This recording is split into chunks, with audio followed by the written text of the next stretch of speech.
रामकृष्ण हरी मंडळींनो, माऊली कीर्तन सोहळा महाराष्ट्रातील सर्वात लोकप्रिय असलेले एकमेव चॅनल सप्ताह कीर्तन, भागवत कथा, हरिजागर व लाईव्ह कार्यक्रमाकरिता अवश्य संपर्क करा। माऊली चोपडे व देवा पाटील।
दया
नाही अनेक प्रमाण तन धड तृण पांडुरंगा गुरु प्रथम मनमोन दुसरे चरण संताचिया त्यांच्या कृपादाने कथेचा विस्तार बाबाजी सद्गुरुदास तुका अनंकापुरी रम्य सिंहासनस्थं पदाम्भोज तेज स्फुरदीप प्रदेशम् विदिन्द्रादिदेव सदा स्तूयमानम् समाधिस्थमूर्तिं भजे ज्ञानदेवम् काय माझी माने मानेल संतासी रंजऊ चित्तासे अपुलिया ज्ञानेशं ज्ञानमूर्तिं साक्षात् प्रेम स्वरूपिणी नामदेवं दयामूर्तिं नाथं वन्दे पुनः पुनः वैराग्यस्य परामूर्तिं देवक्षेत्रनिवासिनीं तुकाराम महाराज भक्तराज चतुष्टयम् ऐसे हरि बाबा महाराज सद्भक्तीचा केवळ भोजन म्हणून त्यांचा दोषज बंदा गुलाम झाला विठ्ठल कंठीची पुष्पमाळा दत्तबाबाच्या पडली गळा सेवून त्या प्रसादाला ठाकूर बुवा संतोष पावले ओम नमो ज्ञानेश्वरा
करुणा दयाळा तुमचा अनुग्रह लादलो पावन झालो चराचरी प्रस्तुत प्रसंगी प्राप्त स्थळी संप्राप्त कीर्तन रूपी सेवे करता म्हणजेच निरूपणा करता प्राप्त असणारा भंग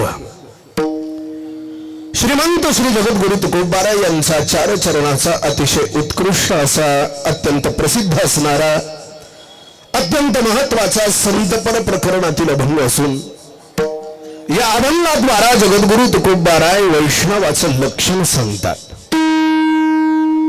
अभंगातील प्रतिपाद्य विषय असा आहे की तुकोबाराय म्हणतात वैष्णव त्याला म्हणा की ज्याची अवघी देवावरी माया ज्याचं अवघ प्रेम अवघी माया ही परमात्म्यावर आहे त्याला वैष्णव अशा प्रकारचं म्हणा। ज्याला तन प्रमाण नाही धन प्रमाण नाही आणि मानही प्रमाण नाही त्याला वैष्णव म्हणा।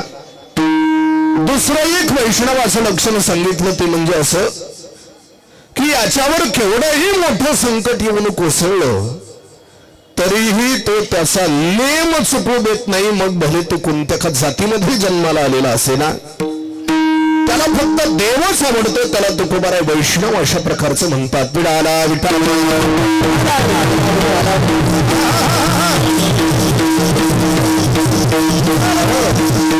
सेवेच्या आरंभाला थोडासा परिहार द्यायचा म्हणजे असा भूवैकुंठ अलंकापूर नगरीमध्ये कैवल्य साम्राज्य चक्रवर्ती भगवान श्री ज्ञानोबारायांच्या संजीवन समाधी सोहळ्याच्या निमित्तानं असंख्य वारकरी समुदाय या अलंकापूर नगरीमध्ये दाखल झालेला आहे। गेली 5-6 दिवसापासून अलंकापूर नगरी अशी दुमदुमून गेलेली आहे।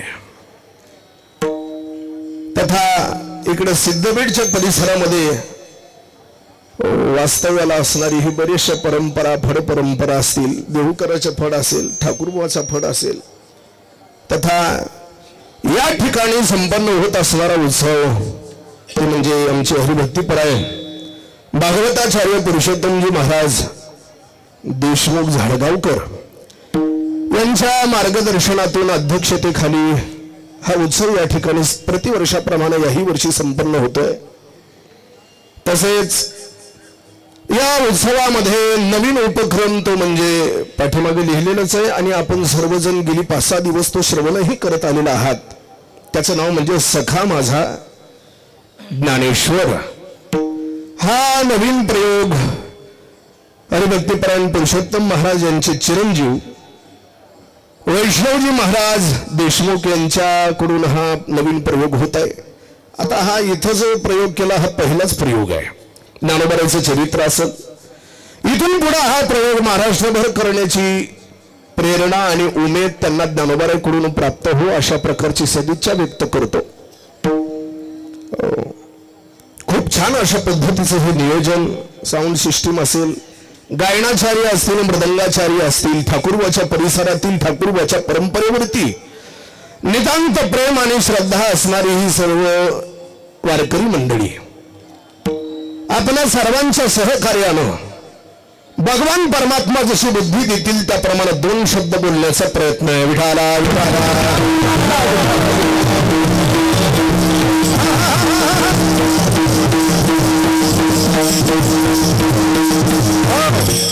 जगद्गुरु तुकोबारा या अभंगामधून वैष्णवाचं लक्षण प्रतिपादन करतात। कोणाला म्हटलं जातं वैष्णव, का म्हणून वैष्णवाची व्याख्या सांगावी लागली? त्याचं कारण असं आहे की आता सध्याच्या अलीकडल्या वातावरणामध्ये वैष्णव नसताना भरपूर वैष्णव दिसायला लागले आहेत बरं का वैष्णव महाराज। आणि मग अशा वेळेला खरा वैष्णव कोण हे ओळखणं जरा कठीणच जातं। सुभाषितकार म्हणतात, काक कृष्ण पिक कृष्ण भेदो पिक काकयो वसंत ऋतू समये प्राप्ते काक काक पिक पिक। कावळा आणि कोकिळ दिसायला दोन्ही सारखेच दिसतात ना, असायला असतात का? मग कधी ओळखायला येतं? ज्यावेळेस वसंत ऋतू येतो आणि कोकिळा गायला लागते ना, त्यावेळेस कावळा कोण आणि कोकिळा कोण हे सांगावं लागत नाही, पण त्याच्याकरता वसंत ऋतू यावा लागतो। असं आहे, वसंत आला की प्रकृती सुधारत असते आणि या भूतलावरती ज्ञानोबाराय आदी तुकोबारायांसारखे संत अवतीर्ण झाले की ही प्रवृत्ती सुधारत असते। विठाला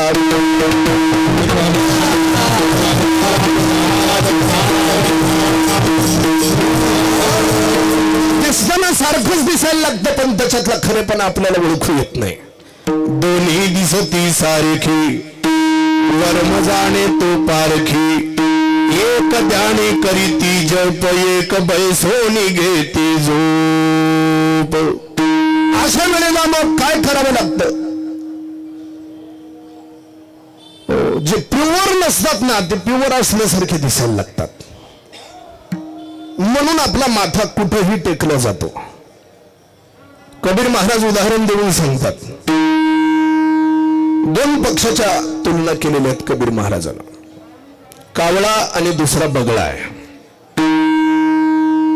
कावळ्याचा रंग कसा आहे? काळा आहे। बगळ्याचा पांढरा। बर, कावळा आतून कसा आहे? बर, बगळा आतून कसा आहे? मी सांगतो, म्हणजे कबीर महाराजांनी सांगितलेलं सांगतो। अंदर काला बाहर मुजाला बगला कपटी अंग तासो तो कौवा भला तन मन है कही अंग कबीरा. कावळा बाहेरूनही काळा आहे आणि आतूनही काळा आहे. पण बगळ्याचं कसं आहे, बगळा बाहेरून पांढरा आहे पण आतून मात्र काळा आहे. हे पशु पक्ष्याचे उदाहरण संत महात्मे का बरं देत असतील?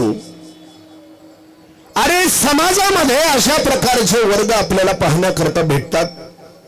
आता मी पुढे जास्तीचं काही बोलत नाही, पण मग अशा वेळेला समाजाला एक डोळसपणा यावा याच्याकरता तुकोबारांनी वैष्णवाचं लक्षण सांगितलं. अंतरंग लक्षण, बहिरंग लक्षण अशा प्रकारचे लक्षणाचे प्रकार पडतात. आता ते अंतरंग लक्षण निर्दिष्ट असावं लागतं, अव्याप्त अतिव्याप्त असंभव दोष आदी वगैरे त्याचा विचार आहे.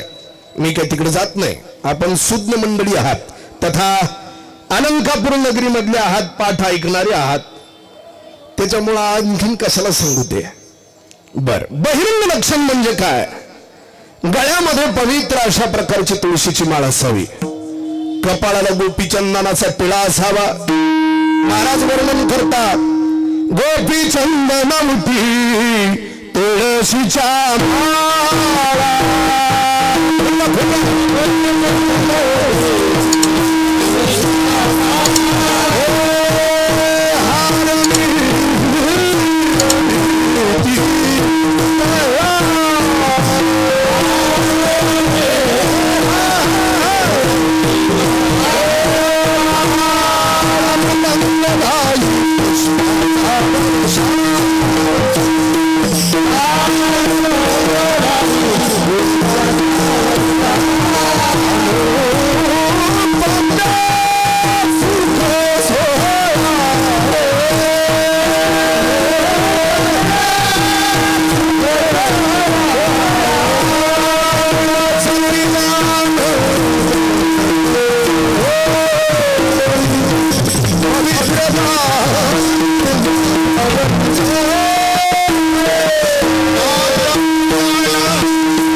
चंदनवटी तुळशीच्या माळा, हार मिरविती गळारे, टाळ मृदंग घाई पुष्पाचा वृषार, अनुपम्य सुख सोहळारे. बरेचसे प्रमाणात देता येतील. हे वैष्णवाचं बहिरंग लक्षण आहे. वैष्णवाचं लक्षण दोन पद्धतीनं करता येते, एक ज्ञानशास्त्राच्या दृष्टीनं आणि एक भक्तिशास्त्राच्या दृष्टीनं. ज्ञानशास्त्राच्या दृष्टीनं वैष्णवाचं लक्षण काय? व्यक्तीच्या ठिकाणी त्याचा असलेला जो असाधारण धर्म असतो तोच त्याचं लक्षण असतो. विष्णुमय जग वैष्णवांचा धर्म, भेदाभेद ब्रह्म मंगळ. विष्णू म्हणजे सच्चिदानंद सुखरूप असणारा परमात्मा आहे, आणि जग विष्णुमय जग, जग म्हणजे दुःखरूपी संसार. याची संगती कशी लावायची? महाराज म्हणतात, या वैष्णवांची दृष्टीच आनंद रूपतीची झालेली असते, आणि एकदा का दृष्टी आनंद रूपतीची झाली की मग जे जे भेटे भूत ते ते मानी जे भगवंत. हा भक्ती योग निश्चिंत जान माझा, किंवा विठ्ठल जळी सडी भरला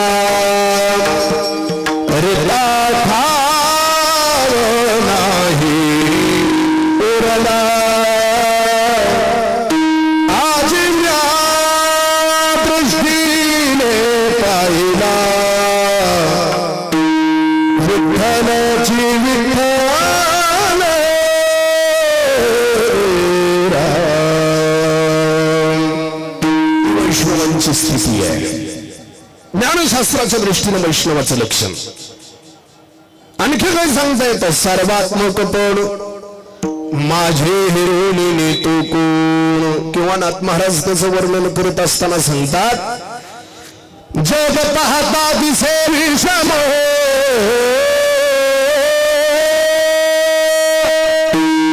परी विषमे देखे समप्र त्याची समदर्शी परम गुण पैचौथा ही ब्रह्मस्थिती समासणारी आहे, वैष्णवाचं लक्षण आहे. दुसरी गोष्ट अशी, जगामध्ये सगळ्यात अवच्छेदकाच्या संपन्नतेनं परिपूर्ण असणारे वैष्णव आहेत. सत्याच्या अवच्छेदकानं पहा, पावित्र्याच्या अवच्छेदकानं पहा, संपत्तीच्या अवच्छेदकानं पहा. जगदाकारे झाली सत्ता, वारून गेली पराधीनता, अवघे आपुलीची आता लाजा आणि चिंता दुराविली. पावित्र्याच्या अवच्छेदकानं पवित्र सोवळी आणि एक तीच भूमंडळी. पैशाच्या अवच्छेदकानं तीच भाग्यवंते, सरती पुरती दोन भीते. आता जरा इकडे येतो. वैष्णव कोणाला म्हणतात म्हणले जाळगावकरांचे चिरंजीव आहेत, असं नाही. वैष्णवाची काहीतरी व्याख्या सांगावं लागेल. काय व्याख्या आहे? अनावरण निष्ठा ध्येयता निरूपित, अप्रतियोगित्वावच्छिन्न कारुण्यत्वावच्छिन्न, भगवन्नामरतः तत्साधनेन परम प्रयोजन प्रापकत्वे सती, स्वप्रयोजन शून्यत्वं वैष्णवत्वं विठाला.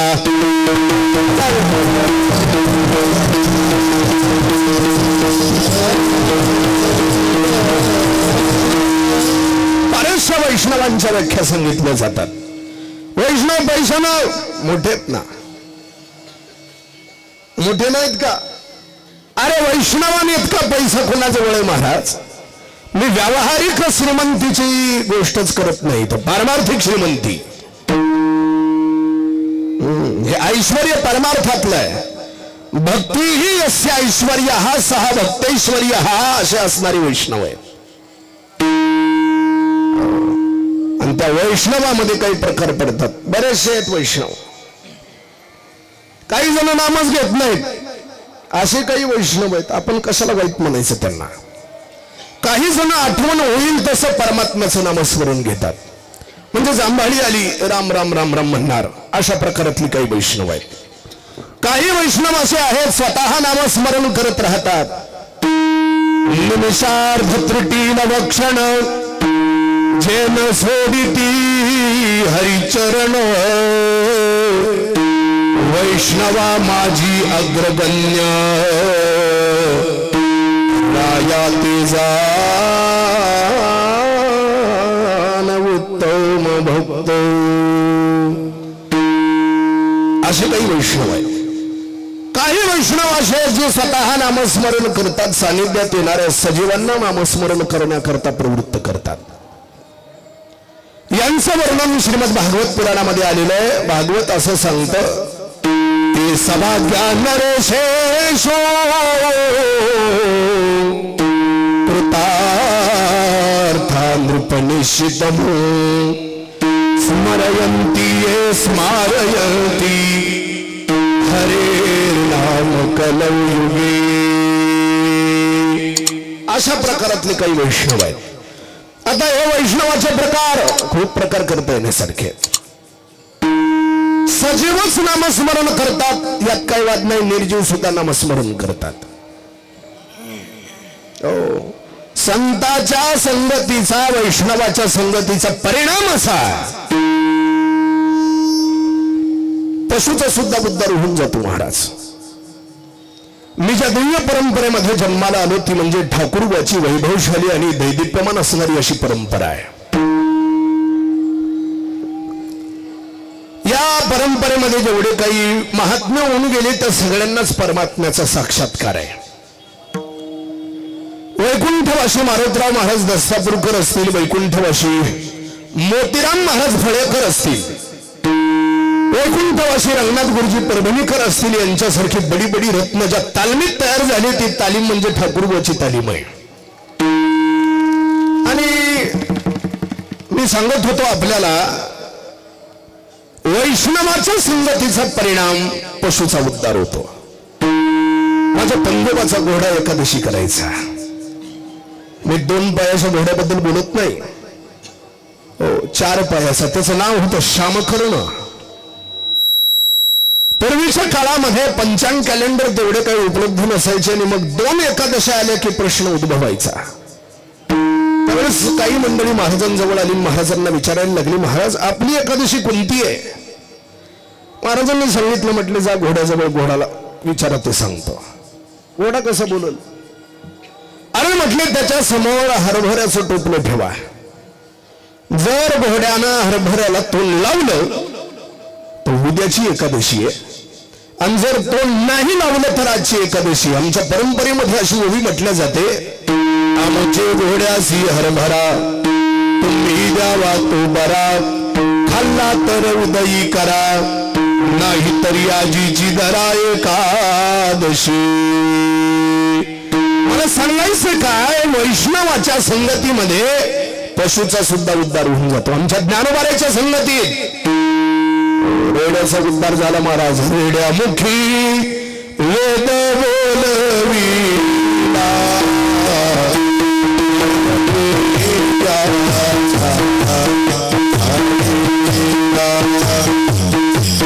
शांती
अधिकार ज्ञानोबाराचा महिमा आहे हा.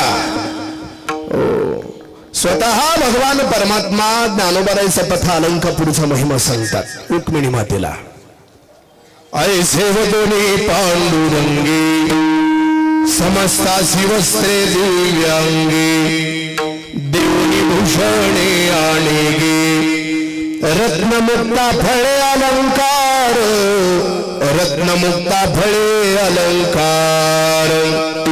ज्या धर्तीवरती तुम्ही सर्वजण बसलेला आहात ही काही सामान्य नाही. धन्य धन्य मैतळी कीर्तन करील हरिजवळी तो पावेल गोपाळी अलंकापुरी बोलिले अलंकापुरी बोलिले सवे रुक्मिणी सत्यभामा त्या पुसती पुरुषोत्तमा थोर श्रेष्ठ येथील महिमा भूमीवरी वैकुंठ भूमीवरी वैकुंठ. अरे हे वैकुंठ वैकुंठ माणसं मेल्याच्या नंतर लिहिलं जातं फोटोवरती वैकुंठवाशी. आता तुम्ही जिवंतपणीच वैकुंठात आहात. मग आता वैकुंठवाशी लिहायला काही हरकत नाही तशी. बर नवर नवे तिची थोरी जेथे साक्षात श्री हरी येऊनिया झडकरी ज्ञानदेवा समाधी दिधली ज्ञानदेवा समाधी दिधली. तेव्हा देव म्हणे जववरी हे धरा तववरी हे समाधी स्थिरा कीर्तन करील तो सैरा चतुर्भुज होईल चतुर्भुज होईल. हे शिवपीठ शिवाचे आणि मूळ स्थान अगस्तीचे जन्म झाले स्वामीचे तो हा पुण्यभूमी ठाऊ पूर्वापार कल्पांत युगी अनंत पुण्य घडली आगी अनंत तपे तपले युगी तो हा अलंकापुरी ठाऊ येथे रामकृष्ण कथा जो करील सर्वथा तो पुढे न पावेल व्यथा बंधापासून सुटेल एवढा महिमा इथला सप्तद्वीप नवखंडे आणि अनंत ब्रह्मांडे त्या भूमी हे वो उदंड पुण्य जोडेल नामे म्हणून परमात्मा स्वतः सांगतात धन्य धन्य मनोहर अशा प्रकारचं हे अलंकापूर नगर आहे पवित्राशी परम परिकर आणि त्रिभुवनी दुर्लभ नामा म्हणे स्वमुखी देव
स्वतः जगाच्या मालकानं हे वर्णन केले धन्य धन्य मोहितळी ज्ञानोबारायचा हा अधिकार ज्ञानोबारायचं महात्म्य एवढं अरे साक्षात कैवल्याचा पुतळा असणारे आमचे ज्ञानोबार आहेत कैवल्याचा पुतळा प्रगटला भूतळा चैतन्याचा जिवाळा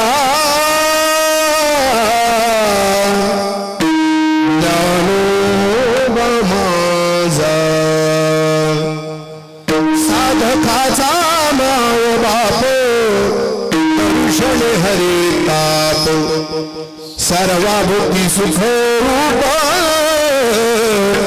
ज्ञानोबा माझा ज्ञानोबा नाही हे काही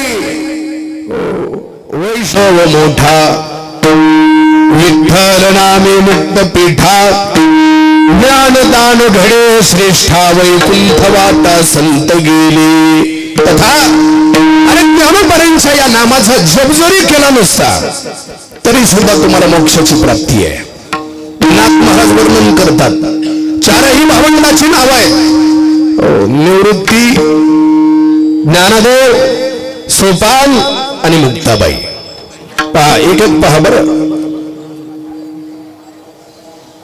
तीन अक्षरे निवृत्ती जो जप करील अहोरात्री तया सायुज्यता मुक्ती ब्रह्मस्थिती सर्व काळ नंबर 2 नंबर 4 अक्षरे ज्ञानदेव जो जप करील धरील भाव तयास ब्रह्मपदी ठाव ऐसे शिवादी देव बोलिले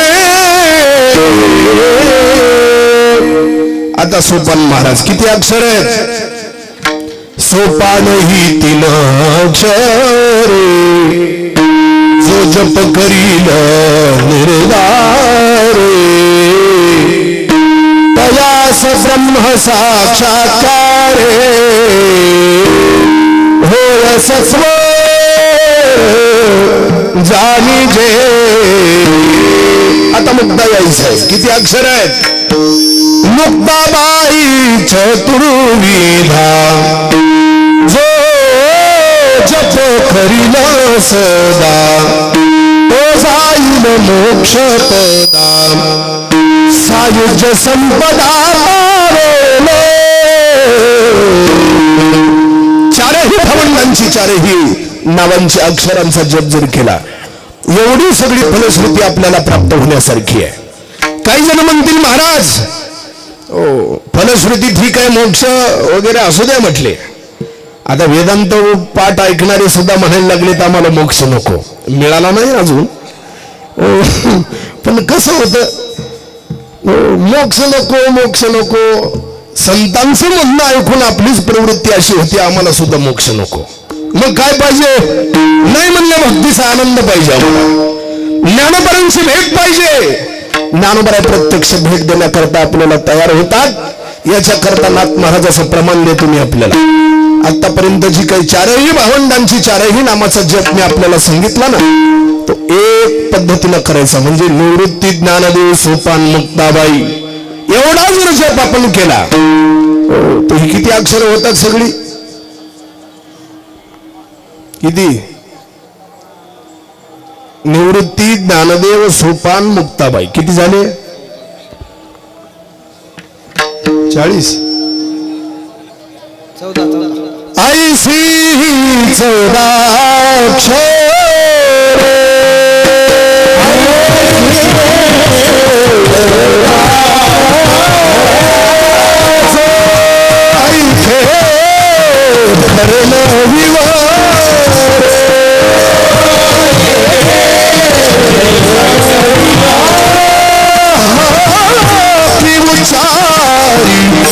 मुखद्वारे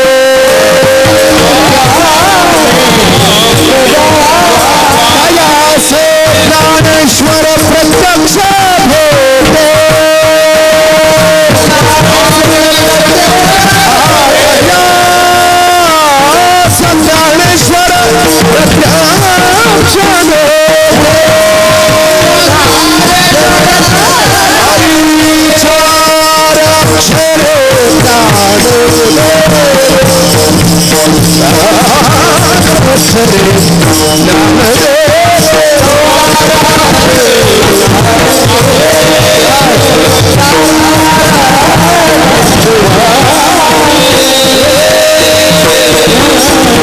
प्रत्यक्ष महिमा इथं नुसत्या नामाचा महिमा सांगितला मी आपल्याला. ऐशी ही 14 अक्षरे जो ऐके कर्ण विवरे ज्यानं कुणी हा जप ऐकला किंबहुना ज्यानं या चारही भावंडाच्या नामाचा उच्चार या मुखाने केला की उच्चारी मुखद्वारे तयास ज्ञानेश्वर प्रत्यक्ष प्रत्यक्ष आपल्या समोर ज्ञानोबरा प्रकट होतात. महाराज दुसरं तिसरं काहीच करण्याची गरज नाही. एवढा महिमान एवढं महात्म्य आमच्या ज्ञानोबरायचं आहे. उडाला विटाला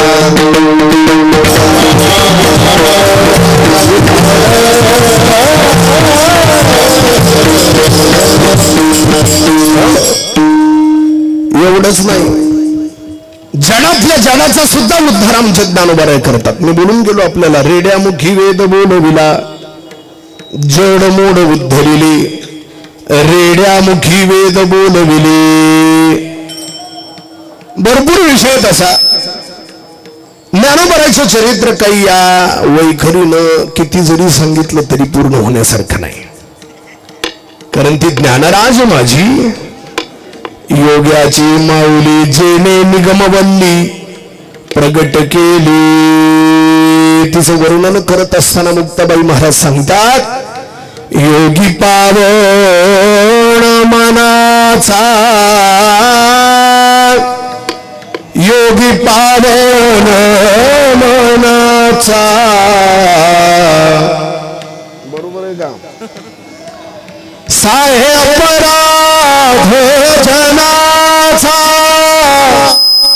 साहे अपराध जनाचा योगी आमच्या जन्म या योगामध्ये 2 प्रकार पडतात. एक युक्त योगी आहेत आणि दुसरे युंजान योगी आहेत. एक सिद्ध योगी आहे तर दुसरे साधन सिद्ध योगी आहे. त्याला आजान सिद्ध योगी असा सुद्धा प्रकारचा शब्द वापरला जातो. हे काय भानगडे? युक्त योगी, युंजन योगी. थोडक्यामध्ये सांगतो, मनुष्य जन्माला आल्याच्या नंतर साधना करून जे कोणी योग प्राप्त करतात त्यांना युंजान योगी असं म्हटलं जातं. साधना करून इथं आल्यानंतर कुणी जन्मजात कुणी हे सगळं शिकून येत नाही. आता जे कोणी आले ते निराळे अपवाद. हो, जन्मजात नाही येत, इथं आल्यानंतर ते शिकावं लागतं. तनो मनो जीवे चरणाशी लागावे, अगरवता करावे दास्य सकळ, मग अपेक्षित आपले गुरुच्या जवळ जा नमस्कार करा. ते सगळं ज्ञान ग्रहण करा. ती योग साधना सगळी शिकून घ्या. ते यम नियम आसन प्राणायाम प्रत्याहार ध्यान धारणा समाधी वगैरे वगैरे. त्याच्यानंतर ते सविकल्प समाधी असेल, निर्विकल्प समाधी असेल, पुष्कळ विचार आहे त्याचा. समाधी सुद्धा अशी तशी लागत नाही. विचारसागरामध्ये हा विषय सर्वांना येऊन जातो. ती समाधी लावत असताना सुद्धा त्याच्यामध्ये ते कषाय रसास्वाद नावाचे दोष आडवे येतात. समाधी पूर्ण आपल्याला लागू देत नाही. मग ही साधना करून जे कोणी योग प्राप्त करतात त्यांना युंजान योगी असं म्हटलं जातं. ज्ञानोबारायचं तसं नाही. ज्ञानोबाराय आजान सिद्ध योगी आहेत. याचा अर्थ जन्मजात ज्ञानोबारायांना योग प्राप्त होता. म्हणून योगी त्यांना युक्त योगी अशा प्रकारचं संबोधलं जातं. आजान सिद्ध योगी असे असणारे आमचे ज्ञानोबा आहे. म्हणून योगी पावन मनाचा, इथं पावन शब्द वापरलेला आहे. आता हे पावन म्हणजे वेगळं आणि शुद्ध म्हणजे वेगळं बरं का. पावन नाम पवित्र, पवित्र वेगळं आहे आणि शुद्ध वेगळं आहे. कसं? आपण भगवंताची पूजा करत असताना फुलं वगैरे तोडली जातात. फुल ज्यावेळेस आपण तोडतो त्यावेळेस ते क्षत झालेलं असतं. त्या कटोरीमध्ये कशामध्ये तुम्ही ते गोळा करता. देवघरामध्ये तिथं आल्याच्या नंतर मंत्र वगैरे म्हणून त्याच्यावर ज्यावेळेस पाणी शिंपडलं जातं तेव्हा ते अक्षता अशा प्रकारचे होतात. आधी तोडले म्हणून क्षत झाले, पाणी शिंपडल्याच्या नंतर अक्षता अशा प्रकारचे होतात. त्याला शुद्ध असं म्हणा. आणि ते अक्षत नाम शुद्ध झालेलं फुल ज्यावेळेस भगवंताच्या चरणावरती अर्पण केलं जातं त्यावेळेस ते पवित्र होतं. हा शुद्ध आणि पवित्र याच्यामधला फरक आहे. तसं ज्ञानोबारायचं वर्णन करत असताना ते पवित्र मनाचे योगी पावन मनाचा असा अधिकार आमच्या ज्ञानोबारायचा आहे. हे बाकीचे काळ भीड हे यांचा काही लाग नाही. महाराज ज्ञानोबारायच्या समोर उभा राहायचा अशी आख्यायिका सांगितली जाते. 16व्या वर्षी आमच्या ज्ञानोबारायांना नेण्याकरता यमराज काळा इथं आला होता आळंदीत. आमच्या निवृत्तीनाथ दादाला 2 बोट दाखवले. काळाला म्हटलं 2 वर्ष आहेत काय की, माघारी फिरला. 2 वर्षानंतर पुन्हा आला. त्यावेळेस मग आता सोपन काकांनी 2 बोट दाखवली. काळाला वाटलं ठीक आहे, म्हटलं यांनाही 2 वर्ष देऊ. काळ वापस फिरला. पुन्हा 2 वर्षांनी आला आणि त्याच्यानंतर मग मुक्ताई आई साहेबाचा नंबर होता. कडक स्वभाव मुक्ताई आई साहेबाचा. मुक्ताई आई साहेबांना सांगितलं असं 2 बोट केले. काळानं विचार केला या दोघांना 2-2 दिलेत म्हटल्यानंतर यांनाही 2 देऊ. म्हटलं काय बिघडतंय, ठीक आहे चालला का. काळ ज्यावेळेस वापस फिरून जात होता त्यावेळेस आमच्या मुक्ताई आई साहेब कडाडल्या.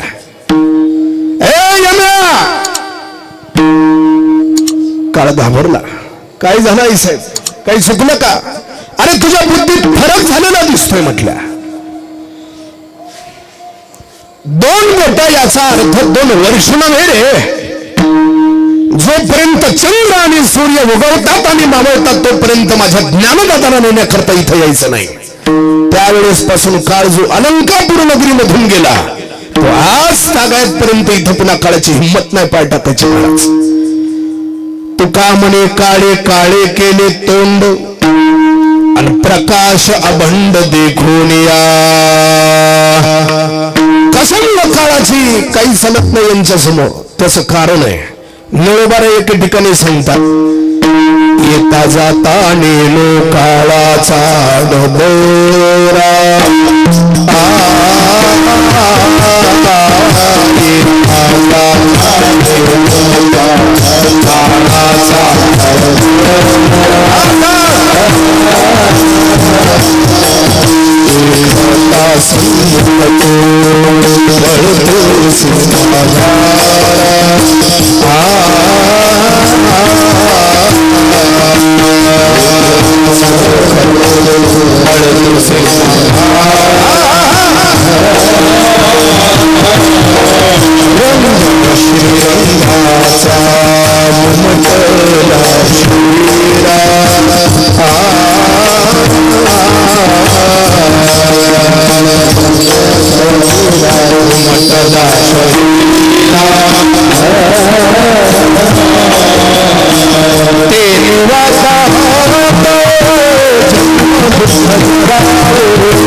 सांगतात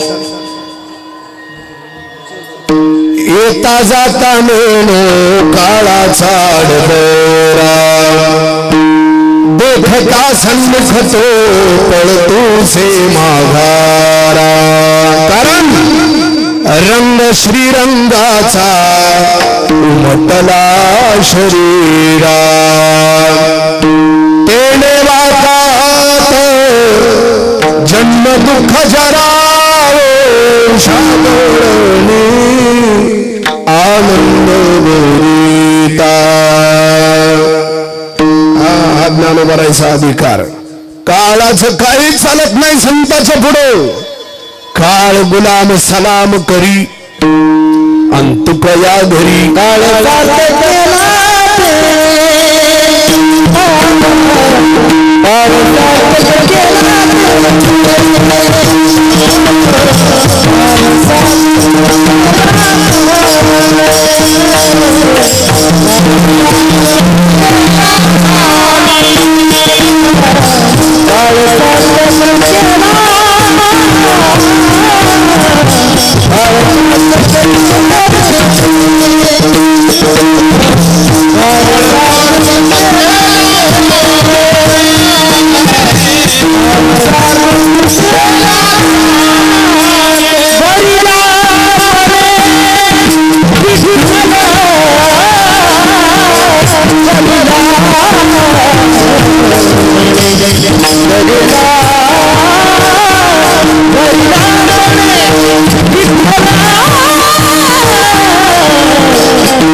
काळ सार्थक केला त्यांनी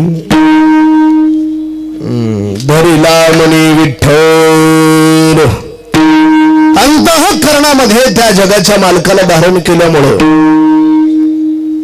काळाचं काही चालत नाही यांच्या पुढे म्हणून या पृथ्वी तलावरती तथा भूलोकामध्ये कधीही येऊ शकतात मनाला येईल तेव्हा जायचं मनाला येईल तेव्हा जायचं अशा प्रकारची स्थिती आहे बंधन नाही बंधन कोणाला आपल्याला जीवाला संतांना येण्या जाण्यामध्ये कसल्याही प्रकारचं बंधन नाही सांगू का एक साहेब होता, मोठा साहेब अधिकारी. आणि मग काही दिवसांनी त्याचं लग्न झालं. लग्न झाल्याच्या नंतर आता ती बरीचशी मंडळी भेटण्याकरता येतात, बाबा आमचं हे अमुक अमुक काम आहे, हे करा ते करा वगैरे वगैरे.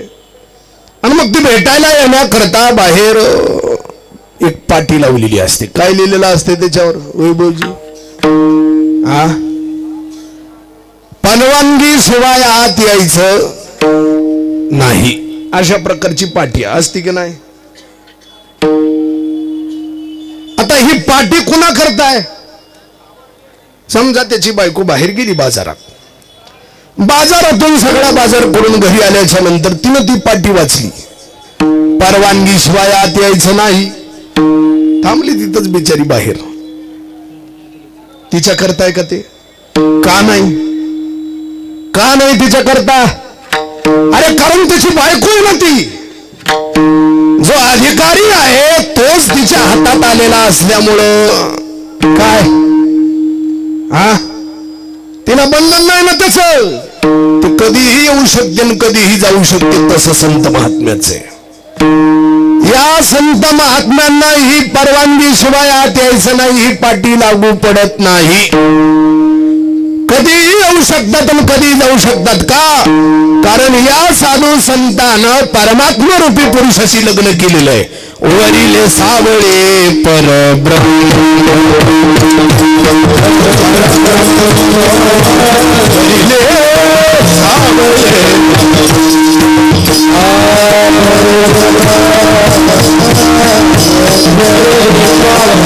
हरी हरी हरी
सावळे परब्रह्म, त्याला नवरा केलेला आहे. तुम्हाला सुद्धा जर घरात तसंच जायचं असेल, कुणाची परवानगी न घेता लग्न करा. माणसाला आधी केलेलं आहे आम्ही.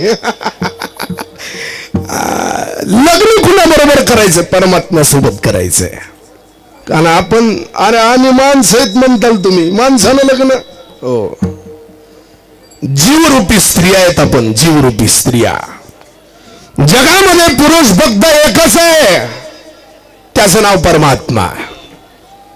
बस त्या एका परमात्म्याला सोडून बाकी जेवढे कुणी त्या सगळ्याच्या सगळ्या स्त्रिया आहेत. हो, मग ते आपण असलो तरी स्त्रीच आहेत आणि या महिला मंडळ असल्या तरी स्त्रीच आहेत. म्हणून आता ते बाकी वाढवत बसत नाही. मी काय सांगत होतो मी आपल्याला, कधीही जाऊ शकतात, कधी येऊ शकतात. तसं ज्ञानोबारींनी पंढरपूरमध्ये पांडुरंगाला सांगितलं, देवा आता मला समाधी घ्यायची. देवाला सांगितलं नाही, नाही नाही घेऊ देत नाही. ज्ञानोबारांनी म्हटलं नाही मला घ्यायची समाधी. ज्ञानोबारायचा हट्ट काही चाले ना परमात्म्याचं. मग नामदेवराय तथा भगवान श्री पांडुरंग परमात्मा पंढरपूरच्या कार्तिकीचा काला झाला की तिथून प्रस्थान करतात, इथे येतात. आणि इथं आल्याच्या नंतर हा उत्सव चालू आहे. दशमी प्रस्थानाचा समय, एकादशी जागरण उत्सव, द्वादशी शिरापती महोत्सव असा दिवस.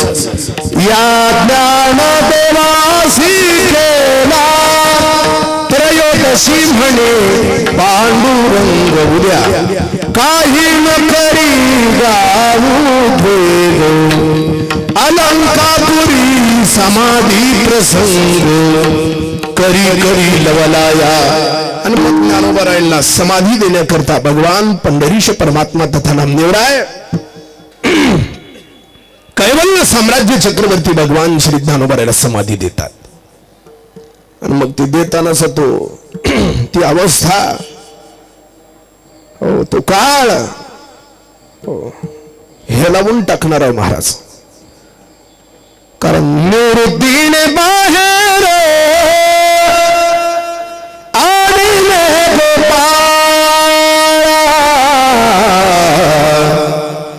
घाती दिसला समाधी घाती दिसला समाधी सोपान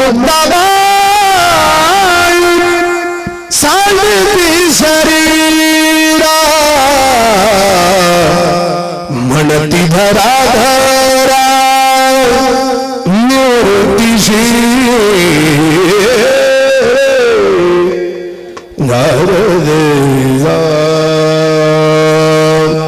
उद्या ज्ञानोबराय समाधीस्थ होणार आहेत.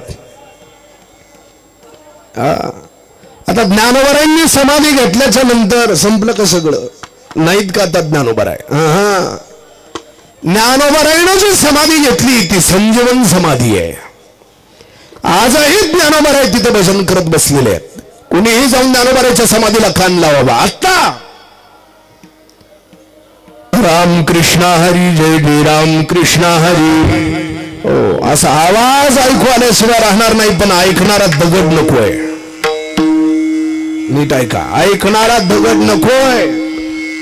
ज्ञानदेव घेतले दान समाधी बैसला निर्वाण कथा कीर्तन करीतो बाबा बाळ चंदू. कथा कीर्तन चालू आहे तिथं. त्याच्यामुळं ज्ञानोबरायांनाही तसं नाही. जरी ज्ञानोबरायचं दर्शन तिथं घ्या. अक्षर रूपानं ज्ञानोबरायचं दर्शन घ्यायचंय. ज्ञानेश्वरी आहे आपल्या करताच तयार करून ठेवलेली आहे. ते काय झालं त्या उद्दालकानं श्वेतकेतूला उपदेश केला. किती वेळा? असं 9 वेळा. आता हे आमच्या भागातलेच विद्यार्थी तयार व्हायले तिकडे हळूहळू. 9 वेळेला उपदेश केला. कशाबद्दल? परमात्म्याच्या ब्रह्मस्वरूपाचं ज्ञान प्राप्त करून घेण्याकरता 9 वेळा उपदेश केला. 9 प्रश्नामधील उत्तरामध्ये त्या उद्दालकाचं भागून गेलं. झाला उद्धार त्याचा, ब्रह्मज्ञान झालं. पण आपली गोष्ट तशी नाही ना बाबा. 9 वेळा सांगून आपलं भागवत नाही. मग ज्ञानोबरायला हे त्यावेळेस माहिती होतं. म्हणून ज्ञानोबरायांनी त्या 9 वर 3 शून्य दिले आणि 9,000 ओव्यांची ज्ञानेश्वरी आपल्या करता तयार करून ठेवली. आता ती ज्ञानेश्वरी वाचून स्वतःचा उद्धार करून घ्या. बार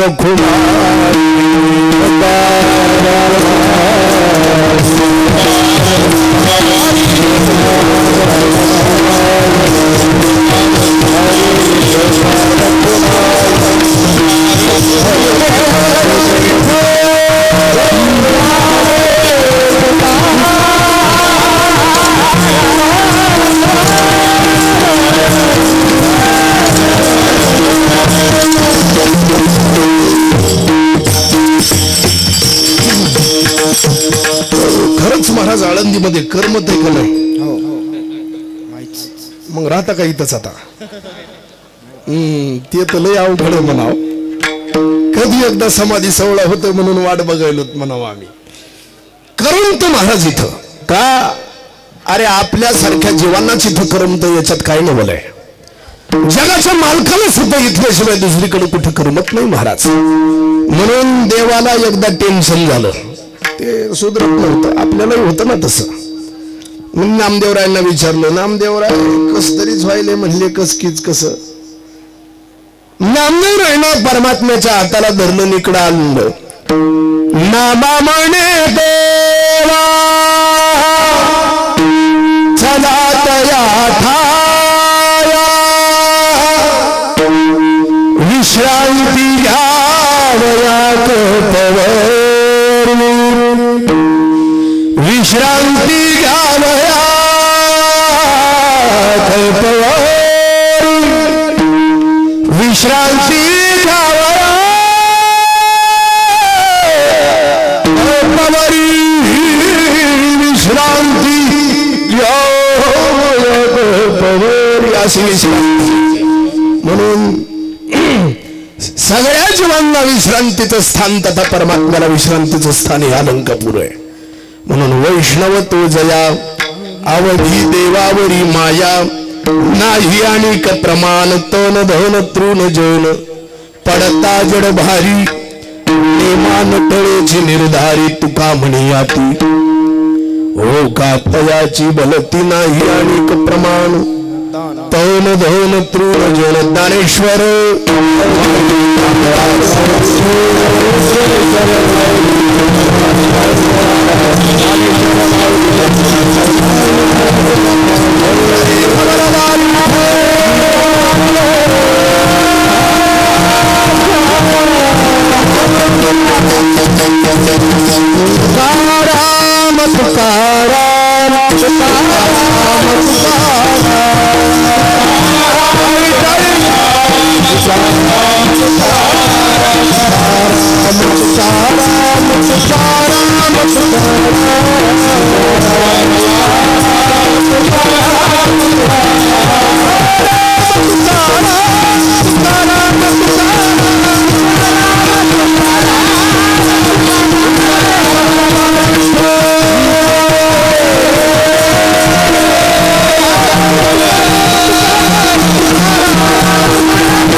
तुका म्हणे यादी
Thank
you.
पंढरीनाथ भगवान की जय।